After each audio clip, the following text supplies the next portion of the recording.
Dans la région de Tillabéri, sur la rive droite du fleuve Niger, dans le cadre des opérations de sécurisation, les forces de défense et de sécurité ont mené plusieurs actions visant à contrer les activités hostiles des groupes criminels opérant dans la zone.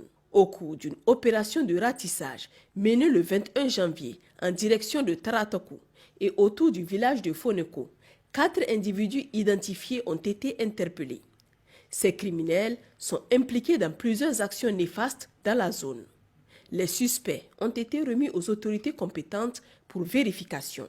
Le 22 janvier 2025, au cours d'une mission menée sur l'axe Fari et Samira, 3 individus suspectés de terrorisme ont été interceptés entre les villages de Karimari et Boulkagou.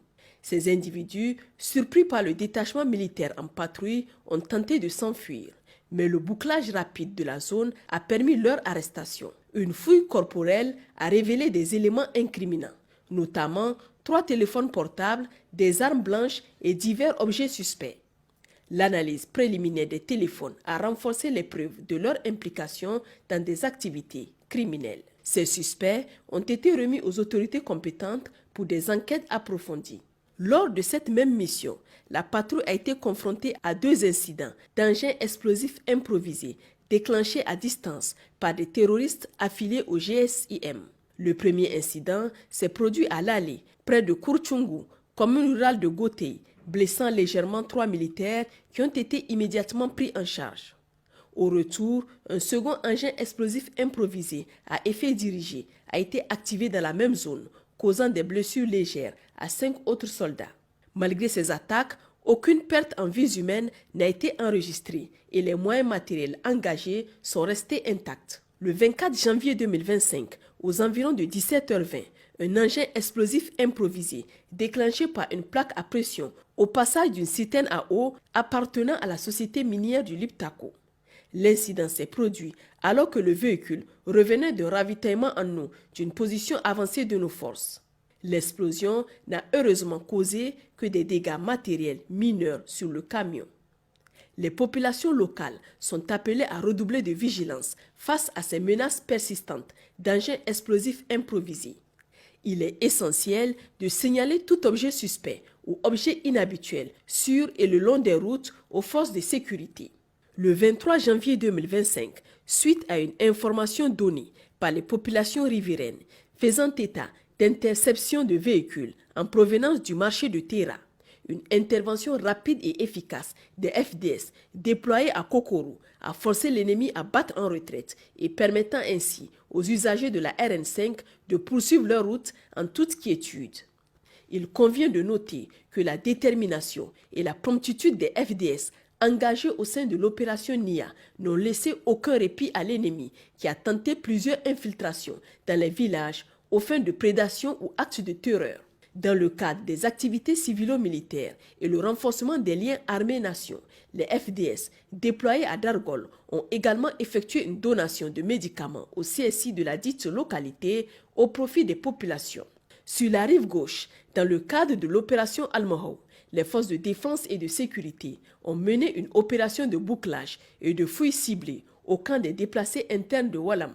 L'opération, réalisée le mercredi 22 janvier 2025, entre 6h et 7h, répondait à des informations et renseignements signalant des infiltrations suspectes et des activités douteuses au sein du camp. Ce camp abrite principalement des populations déplacées des villages de Unzouet, Ngaba et autres hameaux du département de Bani Bongo ayant fui l'insécurité à la frontière avec le Mali. L'opération a permis l'interpellation de 20 personnes pour identification et vérification de leur statut, la saisie de 11 motos en vue de contrôler leurs pièces et origines, la saisie de 6 tricycles également soumis à des vérifications administratives, la découverte et la saisie de 415 comprimés de stupéfiants renforçant les soupçons d'activités illicites au sein du camp. Les personnes interpellées ainsi que les matériels saisis ont été transférés au commissariat de police de Walam pour des investigations approfondies. Dans le cadre de l'opération Damissa, les forces de sécurité ont récemment mené des opérations ciblées pour lutter contre les activités de contrebande et de trafic de produits prohibés qui menacent la sécurité économique et sanitaire de la région. 2 saisies majeures ont marqué ces derniers jours. L'arrestation d'un contrebandier transportant illégalement de l'essence entre Gaya et Kiessa et l'interception d'un véhicule chargé de produits pharmaceutiques interdits à Malankwara. Dans l'après-midi du jeudi 23 janvier 2025, une patrouille a appréhendé un contrebandier de nationalité nigériane entre Gaya et Kiessa. Circulant à moto, l'individu transportait illégalement 300 litres d'essence répartis dans 12 bidons de 25 litres chacun. Le vendredi 24 janvier 2025, à 18h30, une autre patrouille a intercepté un véhicule de marque Toyota V8 dans le secteur de Malankwara, à 30 km à l'ouest de Douchi, sur l'axe menant au Nigeria. Le véhicule transportait une importante cargaison de produits pharmaceutiques prohibés comprenant des millions de comprimés et gélules dont du paracétamol, de l'amoxicilline, de l'ampicloza et divers autres médicaments ainsi que des flacons et des sachets d'autres substances médicales. Les interpellés ainsi que les cargaisons saisies et les moyens de transport utilisés ont été remis aux autorités compétentes pour les procédures judiciaires et une enquête approfondie sur les filières de contrebande dans la région. Au centre du pays, dans le cadre de l'opération Forotobushia, une patrouille menée dans le village de Maraka a permis l'arrestation de 5 grands consommateurs de drogue, également complices de bandits armés, perturbant la quiétude des populations. Les effets saisis auprès d'eux et du dealer comprennent 85 boules de cannabis, 25 paquets de cigarettes, 3 paquets de Rizla, 20 boules d'Hermo et divers types de comprimés.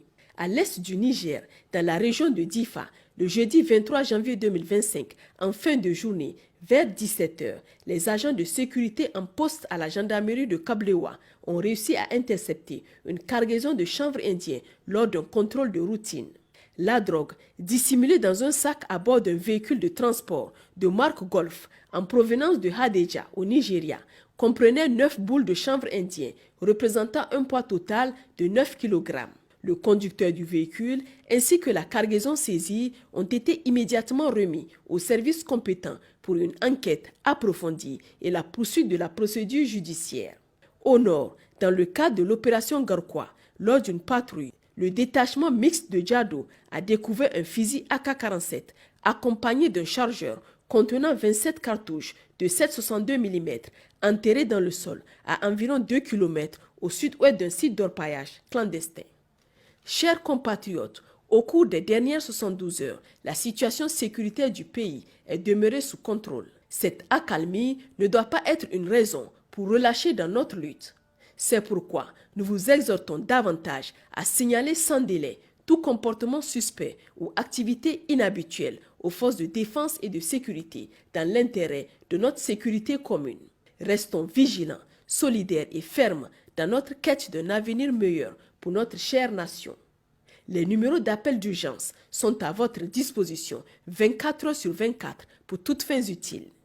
Pour les forces armées nigériennes, le 40-40. Pour la gendarmerie nationale, le 40-00. Pour la garde nationale du Niger, le 280. Pour la police nationale, le 83-83. Vive le Niger, libre et souverain. Vive les forces de défense et de sécurité. Vive les citoyens résilients et engagés.